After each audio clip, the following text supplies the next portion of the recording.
Once again, I have to do it. I'm giving this 5 stars. What are you looking at? You. Why? Hi, I'm Lady Genevieve, and on my channel I talk about entertainment media. Today I'm going to be talking about a film that became one of my most anticipated films of the year quite late for reasons I will explain momentarily. We're talking about Hamnet, of course, the film adaptation of the Maggie O'Farrell book, starring Jessie Buckley and Paul Mescal as Agnes Shakespeare and her husband, the well-known playwright William Shakespeare. This film came onto my radar quite late, but when it did, I decided to read the book. The film's release date was announced late enough to where I didn't have room to add a dedicated source material video about the book to my to-do list, but I did share some thoughts about the book over on my Patreon because that's where I put all of my extra bits of feedback, and I really liked the book and wanted to be able to talk about it without having to wait to do so. As for the film adaptation, Hamnet is a magnificent melding of film, theater, and literature. Perfectly embodies the mystical atmosphere of Maggie O'Farrell's novel. Jessie Buckley serves a devastating, game-changing performance. This will reach the deepest corners of your soul.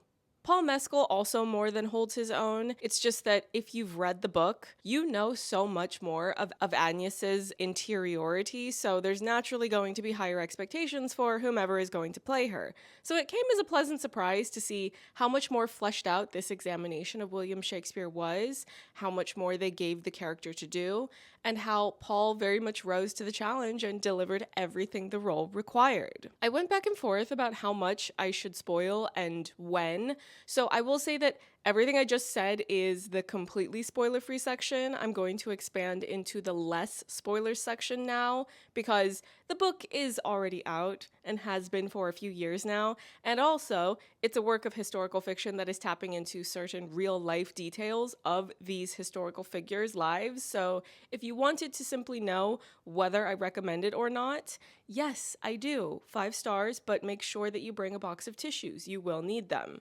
Caves, tunnels and oceans, undiscovered countries. Now let me peel back the layer to talk with less spoilers. There's also going to be a full spoiler section after that, so you can decide how far you would like to proceed. Maggie O'Farrell's book is a work of historical fiction. I borrowed it from my library to read it, but I no longer have that copy with me since it was returned in a timely manner. So I cannot speak on every minute detail with the utmost confidence that I'm remembering everything precisely as it was written, but a general overview of the material and certain details that were especially memorable, yes, I will definitely talk about those things. The book is written by an author who has done a considerable amount of research into William Shakespeare, his family, his life, and a very tragic loss that happened within that family. There are plenty of things that are not known, but also William Shakespeare is an extremely famous, influential artist, so what can be researched and documented by historians most definitely is. Building on that foundation of historical research, the book takes a creative, artistic, imaginative approach to envisioning the events that led up to and followed this loss that was suffered by the Shakespeare family. One of the things I really liked about the trailer that I saw for the film is that they didn't give away too many specifics, but if you do know either the history of that loss or you've read the book, you can very easily follow what certain clips mean. Quite a bit of the film feels faithful to the book, which I was thrilled to see because Hamnet is one of my favorite works of fiction I've read this year. Most of my highest rated reads from 2025 have been nonfiction works. The 2 fictional reads that made it into the highest tier of what I've rated were this book, Hamnet, and Mary Shelley's Frankenstein, which was a reread, but I include those. The atmosphere, the poetry, the world building, the characters, the journey, any and every detail of this work was absolutely incredible. I cannot praise the book enough, and that's saying a lot because a lot of the source material I read, it was read as research, and I could tell that more often than not, I would not anticipate going back and rereading that book unless it was for research. So in reading this book, Hamnet, and then seeing a trailer that so perfectly captured the vibe that was so vivid in the book, and knowing how high of an opinion I already have of Jessie Buckley as an actor, I more or less knew that the 5-star rating was a very likely outcome. Maggie O'Farrell also worked on the film's screenplay, and that very much comes across because of how true it remains to the book. Some changes are ones that you would expect, condensing things because films have to worry about a runtime, whereas a book has more freedom to just stay in a place for ages, describing things and emotions in a way that a film would not be able to do without an uninitiated audience reacting negatively to it. I'll give you an example of what I mean. Hamnet is a book that is deeply tapped into nature. Agnes has an extensive connection to and knowledge of nature, and it's something that runs in her lineage. Her mother was like that, and now she is also like that. So for the film to just sit and linger on a semi-regular basis in the forest, making sure that you set up your shots so that you have a lot of visible greenery,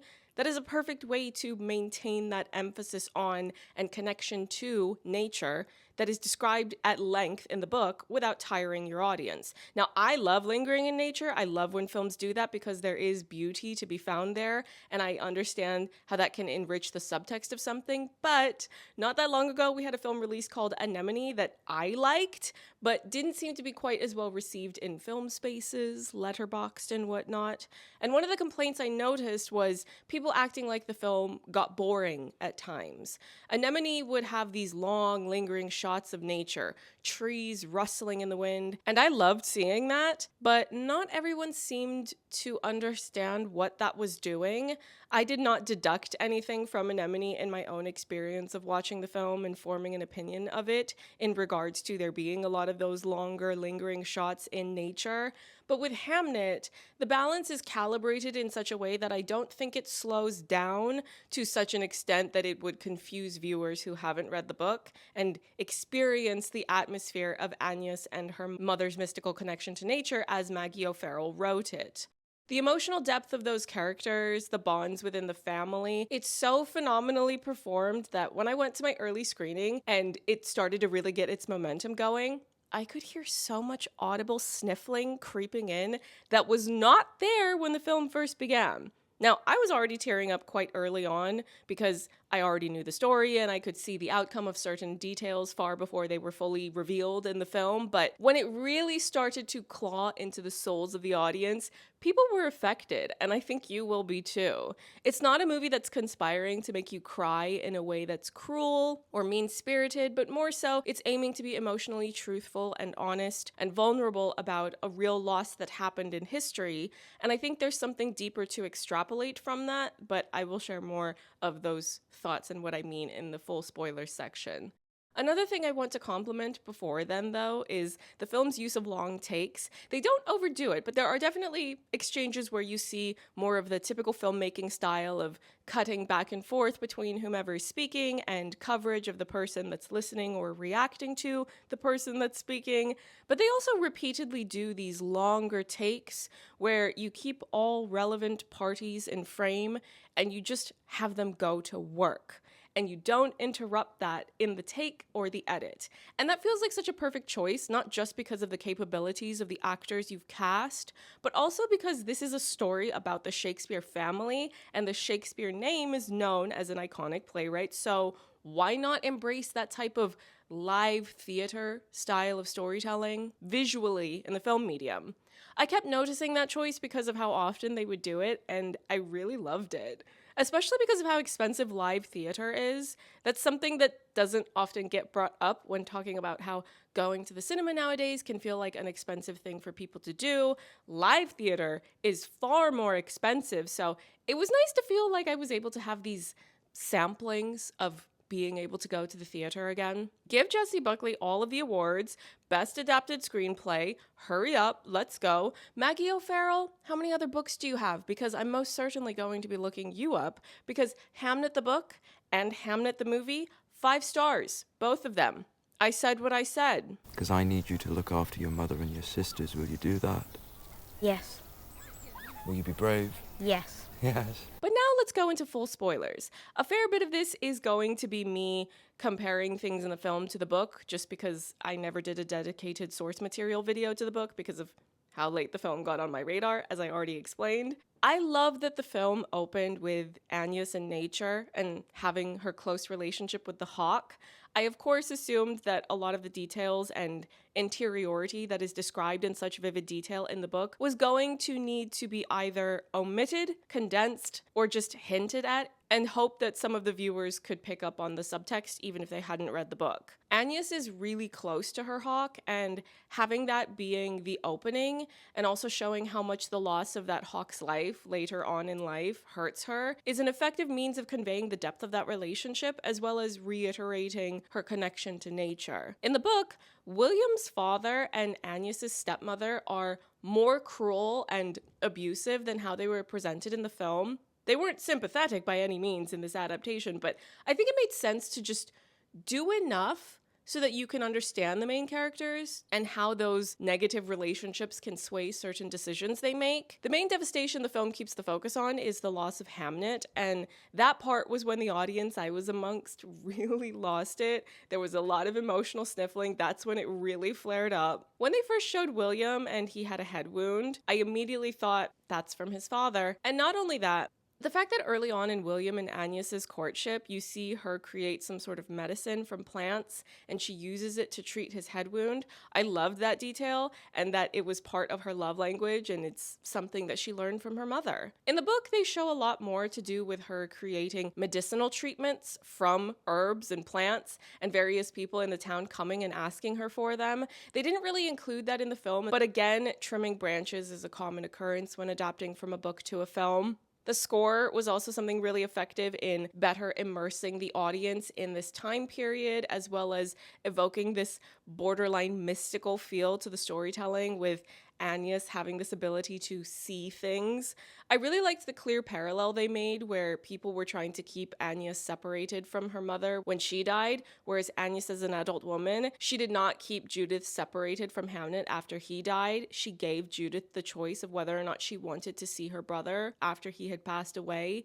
It was this really powerful moment of catharsis and healing, breaking the cycle. Some other details I want to mention because I don't know whether or not they come across to viewers who haven't read the book.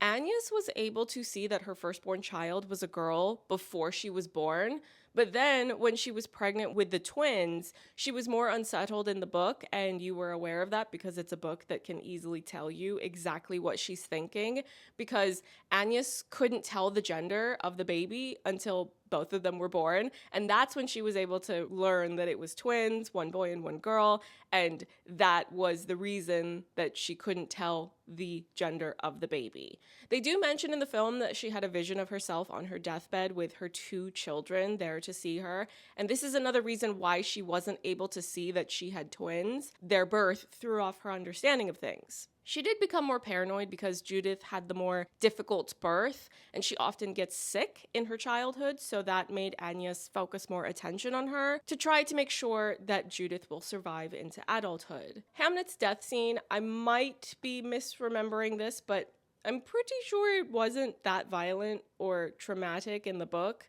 at least for him.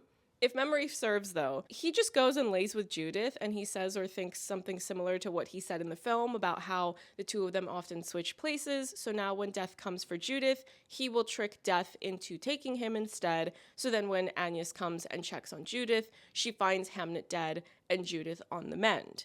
In the film, though, they took a more scientific presentation of what happened. Let's have them breathe each other's air when they're just a few centimeters away from each other, face to face. So it's very spreading germs as quickly as possible.